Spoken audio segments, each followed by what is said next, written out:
जय हिंद। देखिए हम आपको बोले थे पीएफ अकाउंट के बारे में समझा देंगे, और पीएफ भी दो डिजाइन के होते हैं, ईपीएफ और पीपीएफ। हालांकि उसका दो और कैटेगरी है, बीपीएफ एंड जीपीएफ, उस सब के बारे में समझाते हैं। देखिए पीएफ जो होता है ना, उसको फुल फॉर्म होता है प्रोविडेंट फंड। प्रोविडेंट फंड मतलब होता है भविष्य निधि, मतलब आगे जाकर होने वाला खर्चा, भविष्य निधि। अब आप जैसे समझिए, भारत में हर इंसान छोटे या बड़े काम में लगा हुआ है, उसको पैसे मिल रहे हैं, उसकी जिंदगी चल रही है। लेकिन कब उसको पैसे आने बंद हो जाएंगे या फिर उसका जॉब चला गया तो उसके पास कोई सिक्योरिटी नहीं है, सोशल सिक्योरिटी नहीं है, या फिर बुढ़ापे में बाल बच्चा भगा दिया, या फिर बुढ़ापे में काम नहीं बचा तो कहाँ जाएंगे। तो बुढ़ापा के लिए बड़ा सरदर्द हो जाता है। या कोरोना के काल में आप देखिए, जिनकी नौकरी चली गई, बिजनेस खत्म हो गया, उनके पास कुछ नहीं था, बहुत से लोग मतलब भूखे मर रहे थे लोग वहां पे। समाज ने कुछ दे दिया तो चलो, नहीं तो बहुत दिक्कत हो जाता। तो ऐसे कंडीशन में इन बेरोजगारों के लिए क्या था, तो उसी के लिए बनाया गया था पीएफ अकाउंट। ये एक तरह का गुल्लक होता है, जैसे हम लोग पैसा डाल देते हैं ना गुल्लक में, बचपन में आप लोग भी डाले होंगे, अगर हिंदी मीडियम वाले होंगे तब। सीबीएसई वालों का क्या ही पूछना, वो लोग गुल्लक भी रखता है, तो जितना गुल्लक में पैसा नहीं रहता है ना सीबीएसई वालों का, उससे महंगा उन का गुल्लक रहता है। अलगे दुनिया का ऐसा। हम लोग का तो ये बचपन में हम लोग 1 रुपया खरीद के लाते थे, और घटता था ना तो उसमें से तनी निकाल लेते थे, पूरा नहीं, फोड़ देंगे तो खत्म हो जाएगा। तो ऐसे ही एक गुल्लक सरकार ने बनाया है, जिस गुल्लक को कहते हैं प्रोविडेंट फंड। अब बार बार प्रोविडेंट फंड या भविष्य निधि तो कहेंगे नहीं, इसलिए इसे क्या कहते हैं, पीएफ कहते हैं, प्रोविडेंट फंड शॉर्टकट। अब हम इस प्रोविडेंट फंड के बारे में डिटेल से समझते हैं, है क्या ये। प्रोविडेंट फंड एक तरह का खाता है जो आपके अकाउंट में ऑटोमेटिक काट के उस गुल्लक में रख दिया जाता है। पीएफ क्या है, एक अकाउंट है, जैसे आपका saving account, current account, recurring account इस सब होता है, उसी तरह पीएफ अकाउंट होता है। ये एक ऑटोमेटिकली काट दिया जाता है ताकि आपके सोशल सिक्योरिटी हो सके, बुढ़ापा में किया जा सके। ये लॉन्ग टाइम के लिए होता है, ये नहीं कि आज रखे 2 साल बाद निकाल दे। ये बुढ़ापा वगैरह के लिए होता है, 10 साल, 20 साल, 40 साल, इस तरह बुढ़ापा के लिए लॉन्ग टाइम, एकदम सिक्योर मनी होता है। ये ना लूट सकता है ना कुछ, इसकी गारंटी सरकार लेती है, रिस्क फ्री होता है। जैसे शेयर मार्केट कैसे रिस्क वाला होता है, राजा बना देगा नहीं तो भिखारी बना देगा, उस तरह से होता है ये प्रोविडेंट फंड यानी पीएफ अकाउंट। अब ये पीएफ अकाउंट 2 टाइप का होता है। एक मतलब जो नौकरी करने वाले लोग हैं उनके लिए एम्प्लॉयड प्रोविडेंट फंड ईपीएफ, ई से एम्प्लॉयड, अब प्रोविडेंट फंड ईपीएफ हो गया। और एक जो नौकरी नहीं कर रहे हैं, कहीं थोड़ा मोड़ा बिजनेस है, दुकान है वगैरह है, तो इन लोग के लिए, पब्लिक के लिए, आम पब्लिक के लिए भी एक प्रोविडेंट फंड है, पीपीएफ। तो आप देखिए, बार बार इतना मत समझिए, दोनों को पीएफ ही कहते हैं। पीएफ मतलब भविष्य निधि, बुढ़ापा या आने वाले वक्त में काम आता है।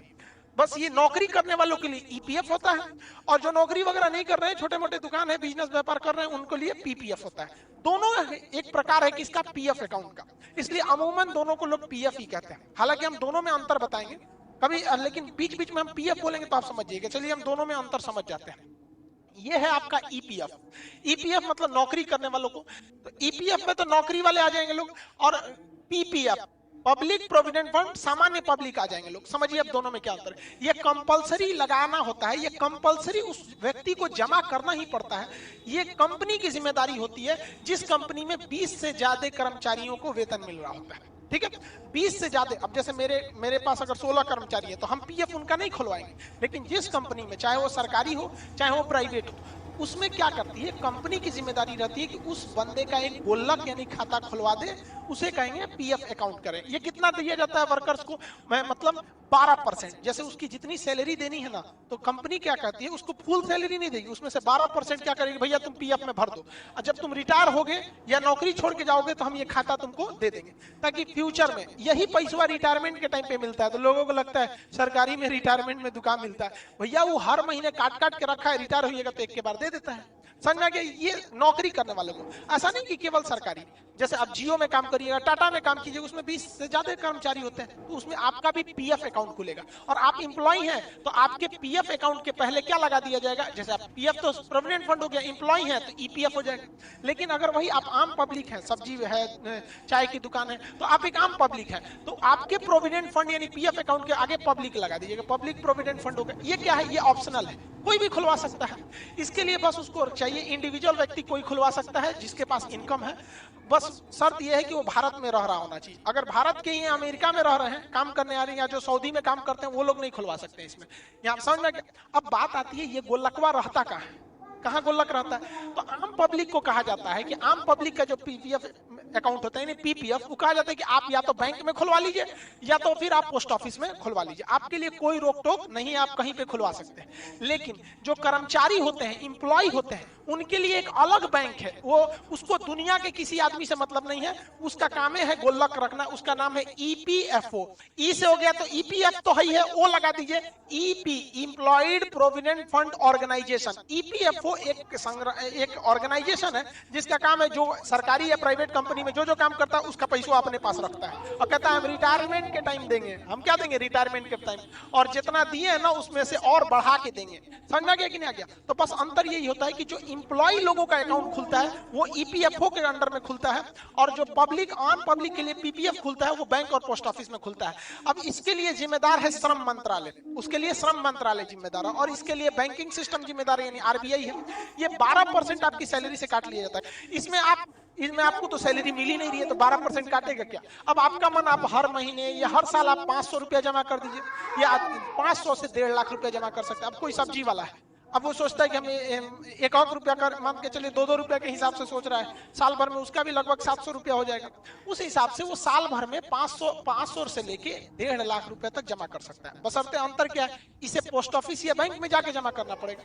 और इंप्लॉय प्रोविडेंट फंड में क्या होता है, उसकी सैलरी से कंपनी खुद ही काट लेती है और कहती है कि देख तुमको 1 लाख, मान के चलो तुम्हारा 50,000 सैलरी है, तो 12% हम तुम्हारे में से डाल दिए किसमें, तुम्हारे ईपीएफओ के अकाउंट में, ईपीएफओ के अकाउंट में। समझ में आ गया कि नहीं आ गया? किसी को दिक्कत? इसमें जो ब्याज मिलता है वो 8 से 9% ब्याज मिलता है, यानी जितना पैसा जमा किए जब आपको सरकार लौटाएगी, ईपीएफओ लौटाएगी तो 8 से 9% ब्याज देगी।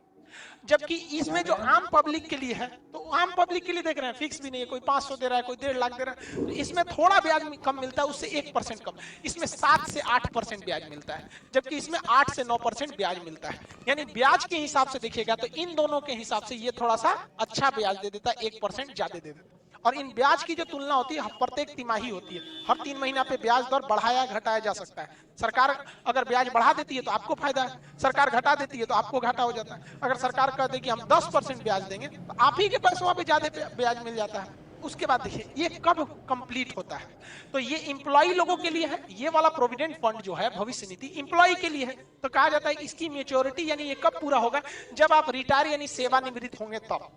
अब ये तो बिजनेसमैन या छोटे मोटे व्यापारी के लिए था, ये लोग तो रिटायर होते नहीं है बेचारे, तो इनको कहा गया है देखिए आपका टोटल पैसा जो है वो 15 साल बाद लौटाया जाएगा।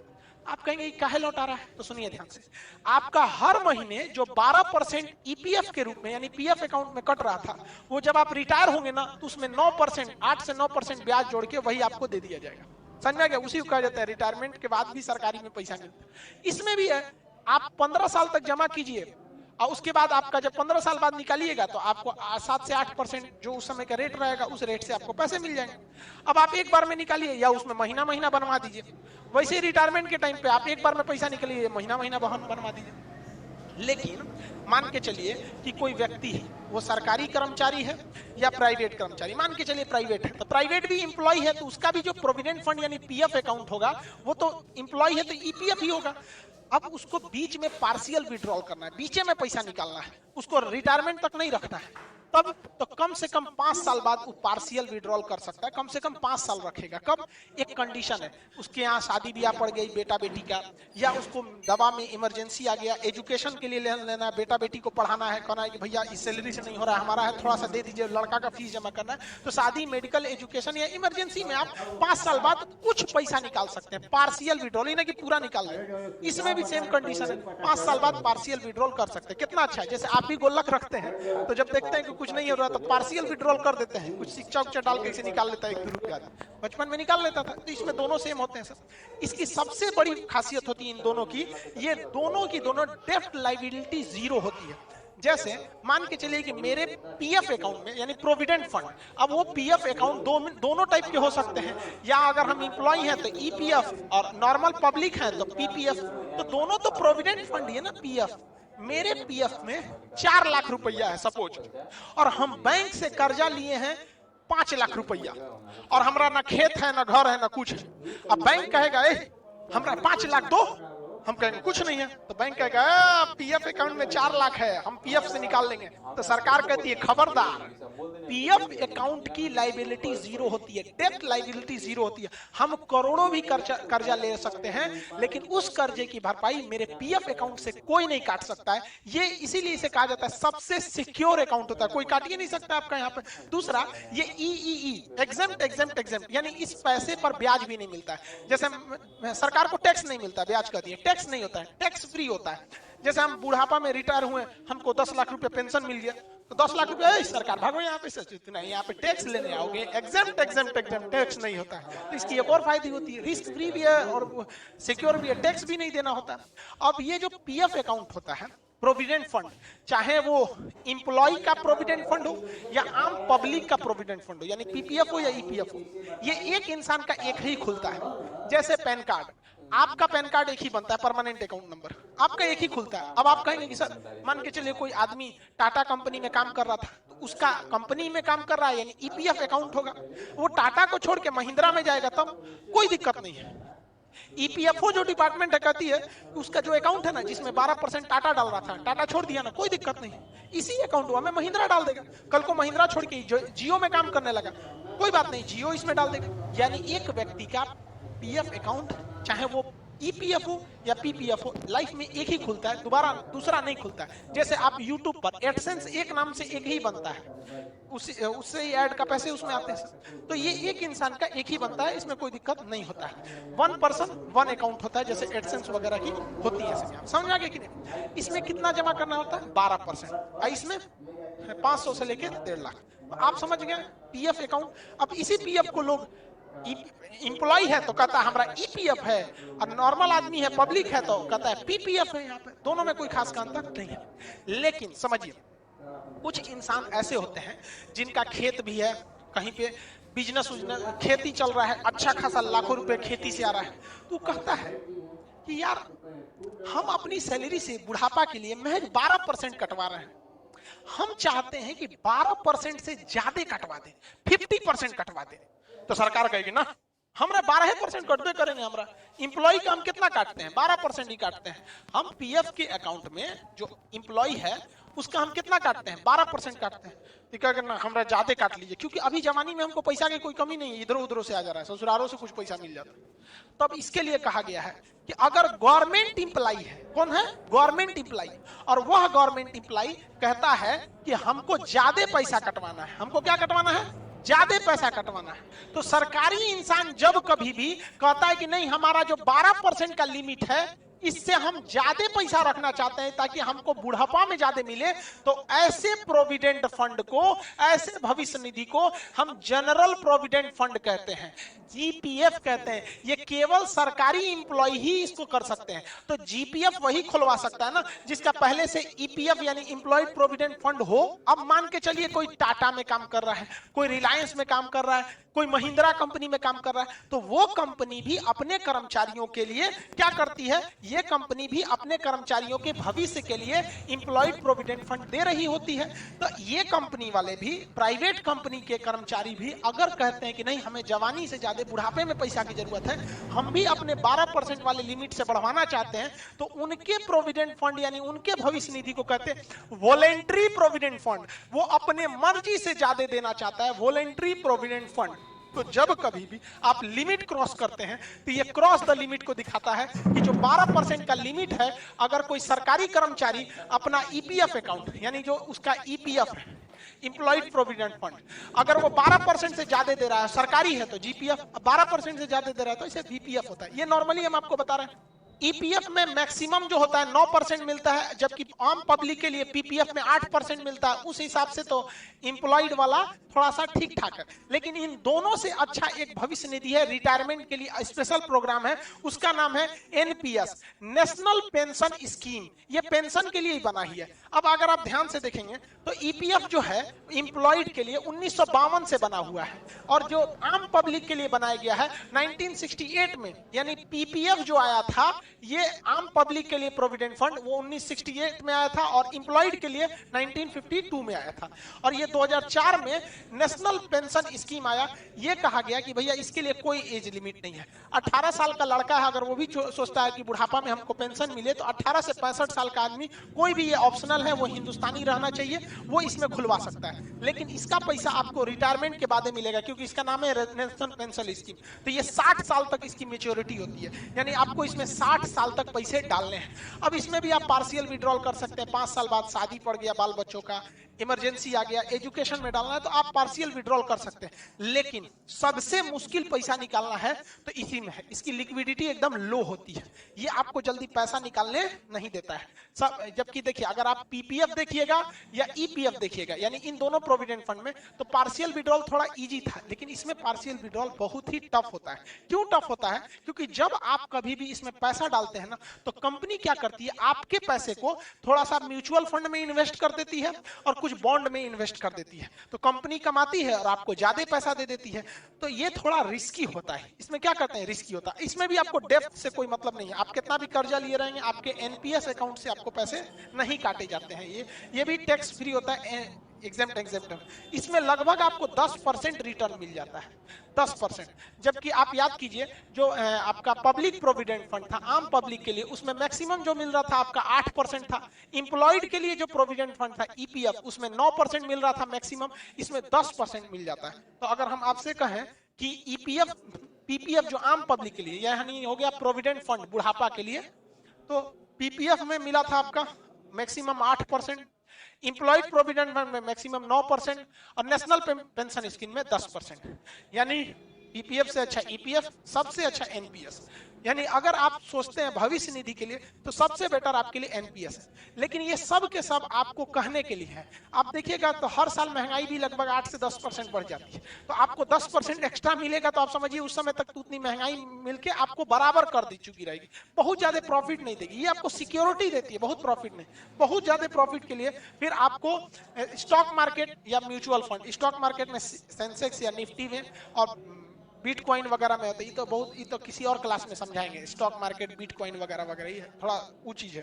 तो आप पीएफ अकाउंट समझ गए, लोग इसको भी पीएफ ही कहते हैं, क्योंकि ये पीपीएफ है, पब्लिक के लिए है, इसे भी लोग पीएफ ही कहते हैं। तो ये पीएफ मतलब समझ गए ना, भविष्य का जो पैसा होता है। इसके अलावा एक ग्रेच्युटी होती है, उसको समझते हैं। देखिए, ग्रेच्युटी का मतलब होता है बोनस का पैसा, जो पुराने कर्मचारियों को दिया जाता है, ग्रेच्युटी उसे बोलते हैं। जो भी कंपनी, चाहे वो सरकारी हो चाहे वो प्राइवेट हो, जिसमें 10 से ज्यादा कर्मचारी काम करते हैं, किससे ज्यादा कर्मचारी, 10 से ज्यादा कर्मचारी काम करते हैं, उन्हें एक बोनस यानी ग्रेच्युटी देनी पड़ती है। यह नियम 1972 में लाया गया था, लेकिन ये सबको नहीं दिया जाता है। जो कर्मचारी एक ही कंपनी में बिना मतलब बीच में इन्हें कि 6 महीना दूसरे कंपनी में चल गए, एक ही कंपनी में अगर कोई कर्मचारी 5 साल या उससे ज्यादा काम कर दिया है, तो वो आपका भरोसेमंद है, पुराना है, और आपकी कंपनी में 10 से ज्यादा वर्कर है, यानी थोड़ी बड़ी कंपनी है, तो ऐसे इंसान को बोनस पैसे दिए जाते हैं। अब आप कहेंगे कितना पैसा, तो साल जब खत्म होता है तो उसको 15 दिन का एक्स्ट्रा पैसा दे दिया जाता है, 15 days extra salary per year. तो एक साल में 365 दिन का उसको सैलरी देते हैं। लेकिन अगर वो कर्मचारी 5 साल से पुराना, हालांकि गवर्नमेंट इसे 3 साल करने वाली है बहुत जल्दी, तो उसे आपको 15 दिन का एक्स्ट्रा ग्रेच्युटी देना पड़ता है। यानी आप निकाल सकते हैं आधे महीने की सैलरी। अगर मान के चलिए कोई इंसान आपके साथ 6 साल से काम कर रहा है और उसको आप हर महीने सैलरी देते हैं 20,000 रुपया, तो 20,000 माने महीने का सैलरी 20,000, तो 15 दिन का कितना हुआ, 10,000 हुआ ना जी। 15 दिन का तो देना है, 15 दिन का 10,000, तो उसको डेली 20,000 महीना देते रहिए। उसके बाद कहिए तुम बहुत पुराने हो, चलो साल का फर्स्ट खत्म हो गया, साल नया साल मुबारक, इस साल की सैलरी देंगे। 15 दिन का तुम्हारा 30 दिन का होता है 20,000, 15 दिन का लोगो 10,000 लोगो, ठीक है।